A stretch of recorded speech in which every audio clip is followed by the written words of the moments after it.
السلام علیکم۔ عہد انتقام از علینا خان پارٹ 1۔ سردیوں کا آغاز تھا اور کراچی شہر میں کوئٹہ کی طرف سے آنے والی سرد ہوائیں چل رہی تھیں۔ جہاں سب لوگ اس موسم سے لطف اندوز ہو رہے تھے وہاں وہ ساحل سمندر کے کنارے کھڑا ماضی میں کھویا ہوا تھا۔ کیوں مار رہے ہو؟ جانے دو، مت مارو میرے ماں بابا کو، وہ بچہ روتے چیختے ہوئے کہہ رہا تھا، مگر ان لوگوں پر اس کی چیخو پکار کا کچھ اثر نہیں ہو رہا تھا۔ افندی، تو ہمارے ساتھ کام نہیں کرنا چاہتا تھا نا؟ اب دیکھ، اس کام میں ہم تیرے بیٹے کو استعمال کریں گے، ہا ہا ہا، ایک آدمی نے بے ہنگم طریقے سے ہنستے ہوئے کہا۔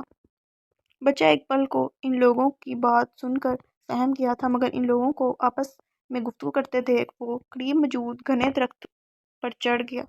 کہاں گیا وہ لڑکا؟ ڈھونڈو اسے، وہ ہمارے ہاتھ سے نکلنا نہیں چاہیے، جلدی ڈھونڈو اس کو، اس سے پہلے کوئی یہاں آ جائے۔ وہ آدمی غصے اور پریشانی کے ملے جلے تاثرات سے بولا۔ ٹن ٹن ٹن، موبائل کی بیل نے اس کی سوچوں میں ارتعاش پیدا کیا۔ ہیلو، فون اٹھاتے اس نے بولا، مگر دوسری جانب کی بات سن کر اس کے ماتھے پر بل پڑے۔ وہ اپنی دوستوں کے ساتھ کنٹین میں آ کر بیٹھی تھی۔ آج تو سر نے لگتا ہے قسم کھائی ہوئی ہے کہ سارا چیپٹر پڑھا دینا ہے، اس کی ایک دوست ہانیہ نے کہا۔ شکر ہے کہ لیکچر کا ٹائم ختم ہو گیا تھا، ورنہ مجھے تو بہت بھوک لگ رہی تھی، اس کی دوسری دوست نے منہ میں لیز رکھتے ہوئے کہا۔ ہاں، تمہیں تو ہر وقت کھانے کی پڑی ہوتی ہے موٹی، اس نے اپنی دوست سمین کو ہنستے ہوئے بولا جو اس وقت کھانے میں مصروف تھی۔ بالکل ٹھیک کہا تم نے انو، اسے کھانے کے سوا کچھ نہیں آتا، ہنا نے بھی اس کا مذاق اڑاتے ہوئے کہا۔ کیسی دوستیں ہو تم لوگ، اب میں تم لوگوں سے بات نہیں کروں گی، سمین نے اٹھتے ہوئے کہا۔ ہائے، میری بیٹی کو برا لگا؟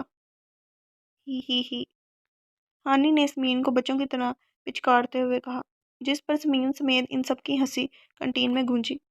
اچھا اب جلدی کرو، میم انم کا لیکچر شروع ہونے والا ہے، انو نے اپنی رسٹ واچ پر ٹائم دیکھتے ہوئے بولا۔ اس کی بات سن کر وہ سب کلاس لینے کے لیے اپنی کتابیں اٹھانے لگے۔ ہم آج رات سامان دبئی نہیں بھیج سکتے، ان لوگوں کی ہم پر کڑی نظر ہے، آدمی نے اپنے سامنے موجود دوسرے آدمی سے کہا۔ مگر سرکار، شیخ کو تو آپ نے آج رات تک کا بولا تھا، اس آدمی نے ڈرتے ڈرتے اپنے سرکار کو کہا جو غصے میں ادھر ادھر کمرے میں چکر لگا رہا تھا۔ شیخ سے میں بات کر لوں گا، تم جا کر اپنا کام کرو، اس کے سرکار نے غصے میں پھنکارتے ہوئے کہا۔ کہاں ہے وہ؟ اس سے بولو جلدی یہاں پہنچے، میجر جنرل نے اپنے سامنے کھڑے کمانڈر حذیفہ سے کہا۔ سر، میں نے اسے فون کر دیا اور ساری صورتحال سے بھی آگاہی دے دی ہے، کمانڈر حذیفہ نے جنرل کو بتایا، اور وہ دونوں بیسمنٹ میں موجود میٹنگ روم کی جانب چل پڑے۔ کچھ دیر بعد دروازہ کھلنے کی آواز پر جنرل نے دروازے کی طرف دیکھا جہاں وہ فوجی وردی میں کھڑا تھا۔ اس کی بوڑھی آنکھیں لال ہو رہی تھیں، ہلکے بوڑھے بال بیچ کی مانگ نکال کر سلیقے سے کنگھی کیے، وردی کی ہاف سلیوز ہونے کی وجہ سے اس کے کسرتی بازو نظر آ رہے تھے، اس کی گندمی رنگت پر یہ خاکی وردی بہت جچ رہی تھی۔ اس نے کمرے میں داخل ہوتے ساتھ جنرل کو سلیوٹ کیا اور اونچی آواز میں سلام کرتا ہائم کے ساتھ والی کرسی پر بیٹھ گیا۔ کہاں تھے تم؟ کب سے تمہارا انتظار کر رہے تھے ہم، ہائم نے اس کے بیٹھتے ہی سرگوشی میں پوچھا۔ کہیں نہیں، فون سنتے ہی فوراً آ گیا، اس نے ہائم کو اپنی طرف گھورتے دیکھا تو گویا ہوا۔ اب تو آ گیا ہوں نا، اب کیا مسئلہ ہے؟ اس کا انداز کافی جھنجھلاہٹ والا تھا۔ عمران اور اس کے آدمیوں کو اندازہ ہو گیا ہے کہ ہم ان کی طاق میں ہیں، جو سامان ان لوگوں نے کل دبئی بھیجنا تھا وہ نہیں بھیج رہے۔ میجر جنرل حمدان صاحب نے ان کو ارجنٹ میٹنگ کی وجہ بتائی۔ اب ہمیں ان کے اگلے قدم تک بہت محتاط رہنا ہے، وہ جلد ہی سامان دبئی کے لیے روانہ کرے گا، جنرل صاحب نے بات جاری رکھتے ہوئے کہا۔ لیکن میں اب اور انتظار نہیں کروں گا، اس شخص کو اس کے انجام تک میں خود پہنچاؤں گا۔ جنرل کی بات سن کر وہ ایک دم تحش سے بولا تھا۔ سب نے اسے دیکھا جو اچانک غصے میں بولا تھا، اس کی بوڑھی آنکھوں میں خون اترا ہوا تھا۔ کمانڈر، ہمیں بہت محتاط ہو کر یہ کام کرنا ہے، اس طرح غصے میں ہمیں صرف نقصان ہوگا، جنرل نے اس کو سمجھتے ہوئے کہا جو اپنے غصے میں سب کچھ تباہ کرنے کو تیار تھا۔ اوکے سر، جنرل کی بات سن کر اس نے لب بھینچے ہوئے تھے۔ کھڑکی میں کھڑی آسمان پر نظریں جمائے، نہ جانے وہ کہاں گم تھی۔ ہوا میں خنکی ہونے کی وجہ سے لاہور کی راتیں دن کی بدولت زیادہ ٹھنڈی تھیں۔ ہوا سے اس کے بالوں کی لٹیں بار بار اس کے چہرے کو چھو رہی تھیں، مگر وہ تو جیسے تاروں بھرے آسمان میں کیا تلاش کر رہی تھی۔ بیٹا، وہاں کیوں کھڑی ہو اور ابھی تک سوئی کیوں نہیں؟ کوئی پریشانی ہے؟ ایسے کیوں کھڑی ہو، ٹھنڈ لگ جائے گی۔ بی جان نے اس کے کمرے میں روشنی دیکھی تو اس کے کمرے میں آ گئی اور اسے کھڑکی کے پاس کھڑے دیکھ کر تفتیش سے پوچھا۔ بی جان کی آواز پر وہ چونکی، پھر مڑ کر انہیں دیکھا جو اس کے بیڈ پر آ کر بیٹھی تھیں۔ اس سال بھی وہ نہیں آیا بی جان، اس نے بی جان کی گود میں سر رکھ کر کہا۔ تم جانتی تو ہو بچپن سے وہ کتنا ضدی ہے، جب تک اس کا اپنے باپ سے کیا وعدہ پورا نہیں ہوگا وہ سکون کا سانس نہیں لے گا۔ بی جان نے پڑی کے بالوں میں نرمی سے انگلیاں چلاتے ہوئے افسردگی سے کہا، اب تم سو جاؤ اور اس کے بارے میں زیادہ پریشان نہ ہو۔ بی جان نے پڑی کے اوپر کمبل ڈالا اور لائٹ آف کرتی کمرے سے چلی گئی۔ انفال ڈرائیور کے انتظار میں کھڑی تھی۔ انھا آج چھٹی پر تھی اور ہانیہ اور سمین کو لینے آئے تو وہ چلی گئیں۔ ابھی وہ واپس یونی کے اندر جانے لگی تھی کہ ایک گاڑی یونی کے گیٹ پر رکی۔ اس نے حیرانگی سے کار میں موجود افراد کو دیکھا۔ اب کیا ایسے ہی منہ کھولے کھڑی رہو گی یا گاڑی میں بیٹھو گی بھی؟ حائم نے انو کو اس طرح شاکڈ ہو کر منہ کھولے دیکھا تو ہلکا سا مسکرا کر بولا، بھائی آپ کب آئے؟ پتہ ہے میں کب سے آپ کا ویٹ کر رہی تھی۔ انو نے اس کی گاڑی سے نکلنے پر اس کے گلے لگتے ہوئے کہا، اچھا اب زیادہ مسکے نہ لگاؤ اور چلو پیچھے بیٹھو، مباسل کو بھی ڈراپ کرنا ہے۔ حائم نے انفال کے سر پر آہستہ سے چپت لگاتے ہوئے بتایا۔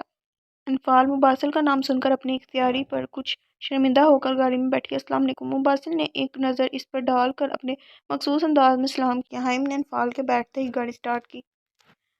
انفال جو حائم سے باتیں کرتے ہوئے کب سے مباسل کو دیکھ رہی تھی جو ونڈو سکرین سے باہر نظریں جمائے ہوئے تھا۔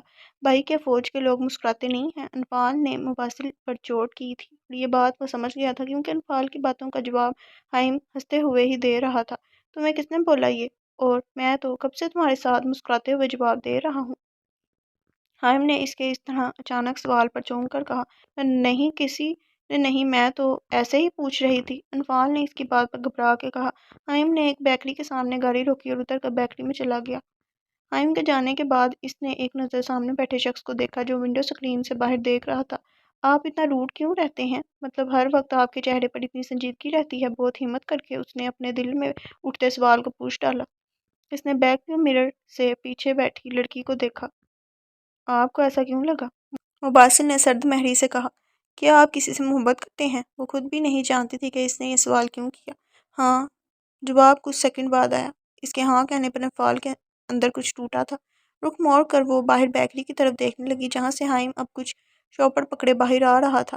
یہ لو تمہاری چیزیں۔ حائم نے گاڑی میں بیٹھتے سامان اس کو دیا اور گاڑی سٹارٹ کرنے لگا جب اس کا ڈیش بورڈ پر پڑا موبائل بجا۔ بیک ویو مرر سے مباسل نے ایک نظر اسے دیکھا جو لیلن کے پرنٹڈ سوٹ میں دوپٹہ گلے میں سٹولر کی طرح لیے ہوئے تھی۔ سفید رنگت، کھڑی ناک، عنابی لب، گھنے کالے بال اور بوڑھی آنکھیں جو اس کی بات سن کر اداس نظر آ رہی تھیں۔ اپنے اوپر کسی کی نظریں محسوس کرتے اس نے سر اٹھا کے مرر میں دیکھا۔ ایک پل کو دونوں بوڑھی آنکھیں ملی۔ مباسل نے فوراً اپنی نظروں کا رخ موڑا، نہ جانے وہ ان آنکھوں میں دکھ نہ دیکھ سکا۔ ہمیں ابھی واپس جانا ہے، حائم نے فون بند کرتے مباسل کو کہا۔ ٹھیک ہے، اس نے بولا۔ انفال کو گھر ڈراپ کر کے وہ واپس چلے گئے۔ وہ سارا سامان آج رات کراچی پورٹ سے دبئی بھیجنا ہے اور دھیان رہے کسی کو بھی اس کا پتہ نہ چلے۔ وہ اپنے سامنے کھڑے آدمیوں سے بولا، سرکار اگر پھر وہ لوگ ہم تک پہنچ گئے تو؟ ایک آدمی نے ڈرتے ڈرتے پوچھا۔ نہیں پہنچیں گے، آج رات یہ سب دبئی بھیجنا لازمی ہے ورنہ شیخ ہمیں نہیں چھوڑے گا۔ اب تم لوگ دفعہ ہو اور کام مکمل کرو، جاؤ۔ عمران نے اپنی بات مکمل کرتے آخر میں غصے سے ان آدمیوں کو کہا، نوجوانوں آج کی رات ہمارے لیے بہت خاص ہے، آج ہم اس عمران کو رنگے ہاتھوں پکڑیں گے۔ جنرل نے اپنے سامنے موجود فوجی جوانوں سے کہا، کراچی پورٹ سے آج منشیات اور سمگلنگ کا سامان دبئی جائے گا اور اس سے پہلے ہمیں ان لوگوں کو پکڑنا ہے۔ انہوں نے تمام جوانوں کو بریف کرتے ہوئے کہا، کمانڈرز عثمان، ہادی، کامران، آپ لوگ پیچھے سے فوجی جوانوں کے ساتھ حملہ کریں گے۔ مباسل، حائم، اویس، آپ لوگ آگے سے جائیں گے اور حذیفہ، عدیل جوانوں کے ساتھ باہر نظر رکھیں گے۔ جنرل حمدان صاحب نے ان لوگوں کو ان کی پوزیشن کے بارے میں بتایا۔ پاکستان زندہ باد! سب نے یک زبان ہو کر نعرہ لگایا اور باہر کی طرف بڑھے جہاں ان کی گاڑیاں تیار کھڑی تھیں۔